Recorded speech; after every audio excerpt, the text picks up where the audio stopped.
Hey guys, it's Danny. Today it is time for another Then and Now. Yes, I know we did one I think a month ago, but I was just so inspired by some of these orchids because today it's all about speed, how fast these orchids actually grew versus some of them who actually didn't grow all that well.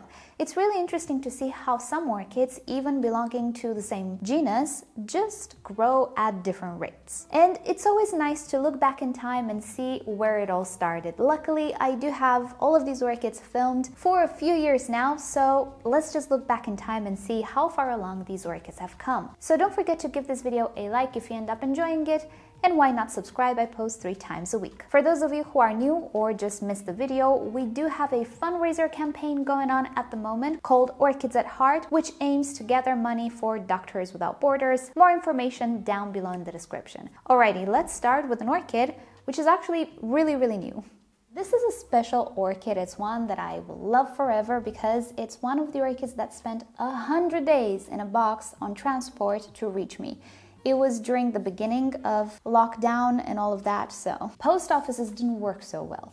This is Aerangis mystacidii, and look at that! Not only is she doing great, but she also has a flower spike. Now, the spike is a little crooked because it actually first grew inside the decorative container, and I totally missed it. I didn't see it until I took a close look at the orchid, but I never imagined they would start to bloom right now. I have another Aerangis, which is creating a flower spike. So it is the season, but oh my goodness, when I unpacked that box, I did not think anything would be alive.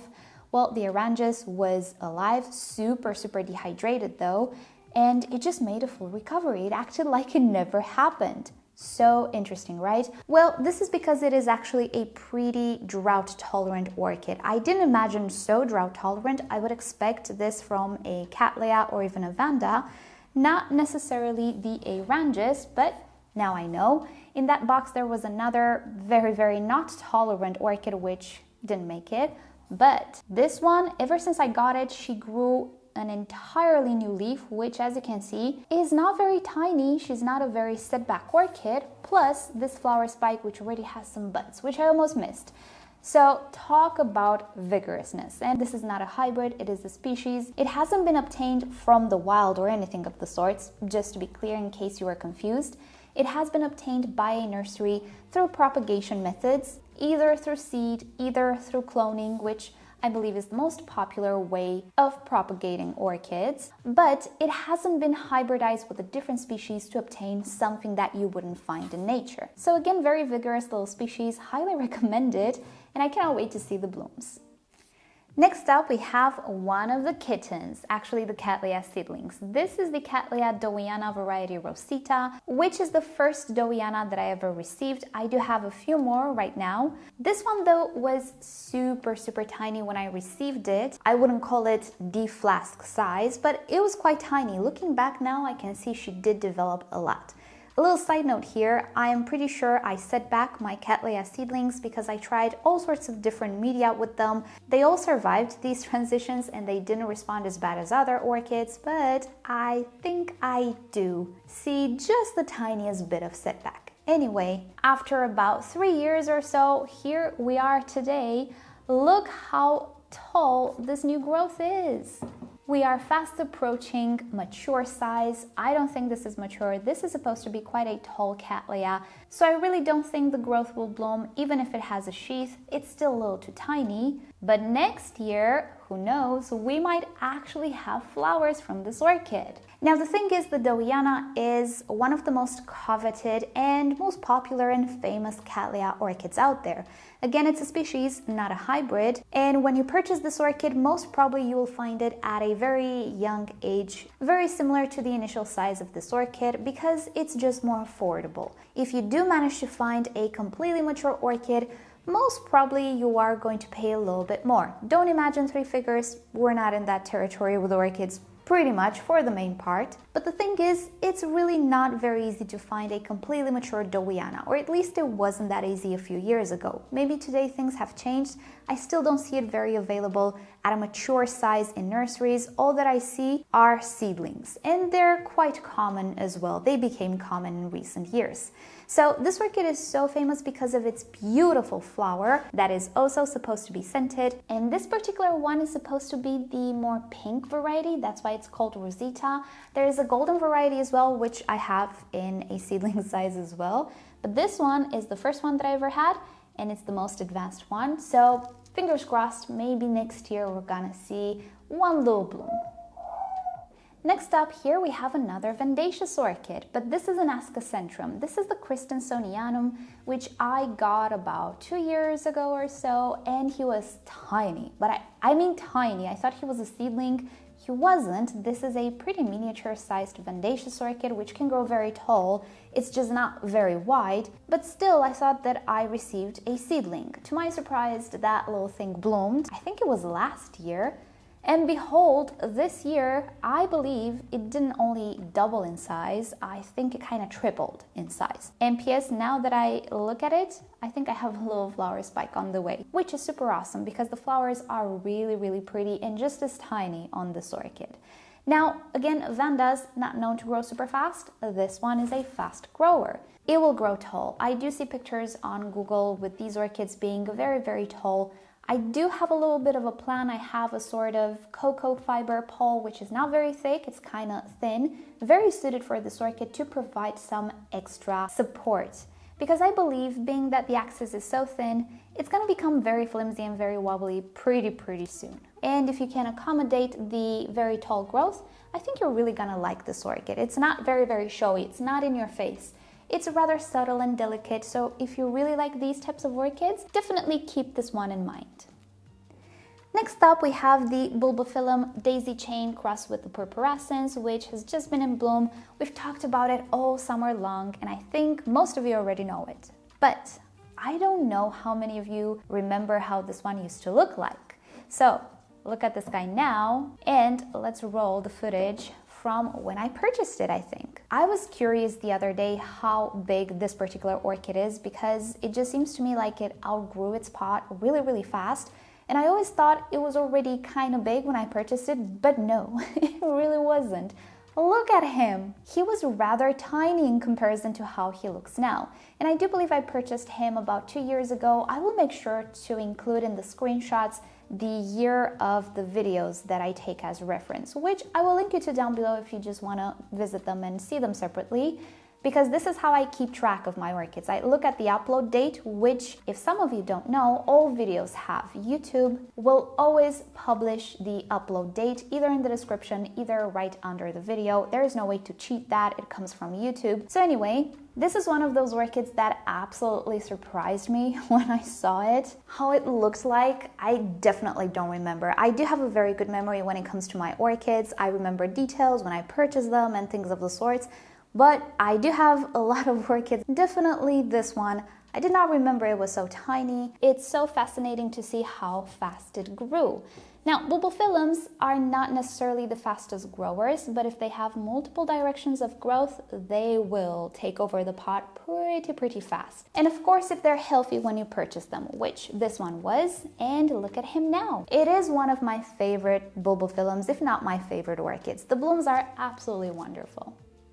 Next up, we have a Mulier Oncidium. This is the Maureen crossed with haematochilum, and as you can see, he's in bloom. Or actually no, he's in bud. He will bloom very soon, and I'm very excited because the flowers are shaping up to be much larger than I thought they would be. Anyway, there is an interesting video with this one. When I received it, I think I discovered it had some leaves or pseudobulbs rotten, or part of the rhizome rotten or with issues, so we had to intervene, cut away that segment of the rhizome, and ended up with 2 divisions that I potted in the same pot. And this happened about a couple of years ago, or a year and a half ago. And ever since then, this guy didn't actually grow all that fast. We do have brand new growth, which is quite taller than the original. Also, we have a flower spike, but also we have a lot of freckling on this guy. I keep him in pretty intense light. I'm thinking it might be a little too intense. I mean, I got blooms and the dude is growing very nice, but judging by the color, it might just be a little too intense. I might have to pull him back a little bit. But yeah, since this one was a pretty tricky case, I'm pretty happy with the evolution. I wouldn't say he is a very, very fast grower though.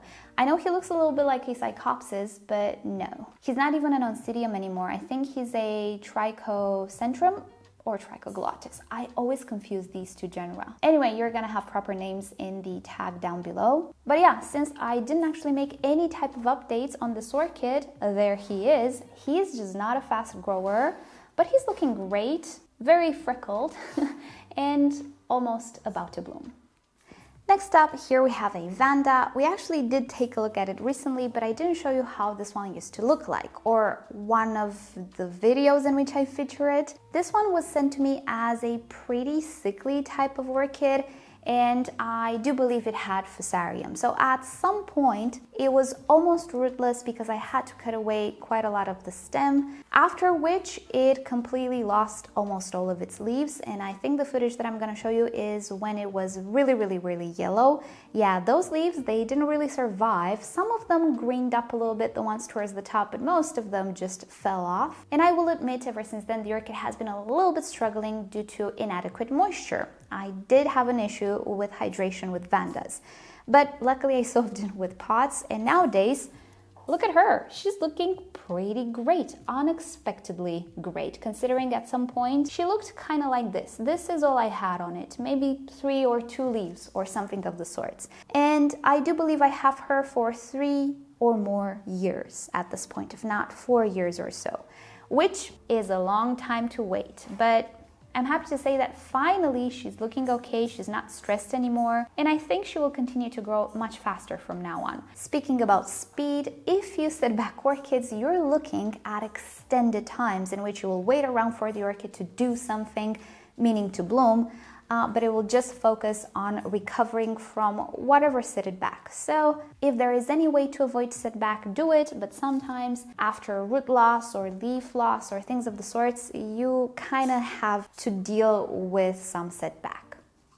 Next up, here we have a jewel orchid. It is actually my favorite jewel orchid and the most finicky one I have. This is the Macodes petola. Well, this one I actually received as a cutting from one of you lovely people. However, this happened about 2 years ago. Now that I look back at the video, oh yeah, it's been 2 years already. And this is all I got to show for? Oh no, things didn't go very fast, did they? Well, yeah, the thing was, again, I tried some setups with this particular orchid. My usual sphagnum moss and bark setup, nope. It did not work out. This is a terrestrial orchid. It doesn't produce aerial roots, and it certainly is not very tolerant of drought. Not that I ever let it become bone dry necessarily, but I believe the combination that I use with the vast majority of my orchids is simply way too airy for this orchid. So one of the 2 years was spent just struggling with this orchid, but at some point I said enough is enough. I just potted it in an all-purpose soil with some perlite, put a top layer of bark, and voila, she is finally growing. So all of this happened pretty much in the last year or so. Most of the growth happened very recently, and even still, I do find that out of all of my jewel orchids, it's still the most finicky one, but it's also the prettiest one in my opinion. It has this beautiful lightning actually pattern on the leaves, which in reality sparkles like nothing else. So there we have it. After 2 years of just not really going anywhere with this orchid, finally it looks a little better. So I'm hoping from now on it will do a lot better than it did, and I hope to feature it again maybe in 2 years as a super big bush. Imagine a then and now then, from one cutting to a super big bush. That would be fantastic.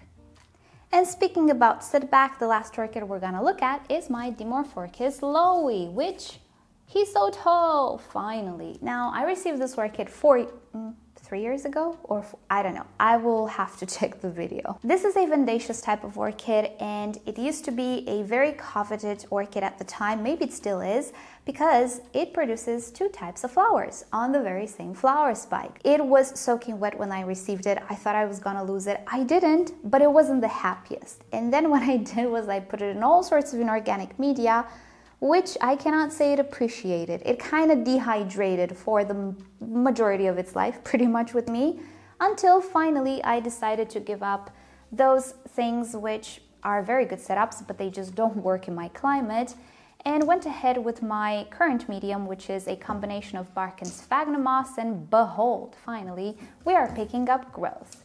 So again, here's a case of just setback due to various reasons which delayed growth and development pretty much. You can still see some signs of bad treatment in the past. All of this dehydration resulted in leaf tip dieback and loss of leaves. We can see here we are missing quite a few leaves. And even now, I find that this orchid, at least in this climate, has some issues with but with moisture inside the pot. If I just skip watering day, this one does not like it. Look at this. We have some spotting on the leaf. It only appears when this orchid is getting dehydrated. It doesn't really appear on each leaf. Depends what I actually do and how I treat it. But for being a vivacious orchid, I find it quite different. I don't know if it's a thing with this individual or a thing with the entire species. This orchid is thirsty. Also, the roots are fuzzy. They're not like Vanda roots, actually. And as I was saying, if I skip a watering day, I'm in a little bit of a trouble. Now that it's winter, I don't really have issues, but in summertime, this orchid wants its water when it wants its water. It doesn't like to stay moist all of the time, but it certainly doesn't appreciate dryness.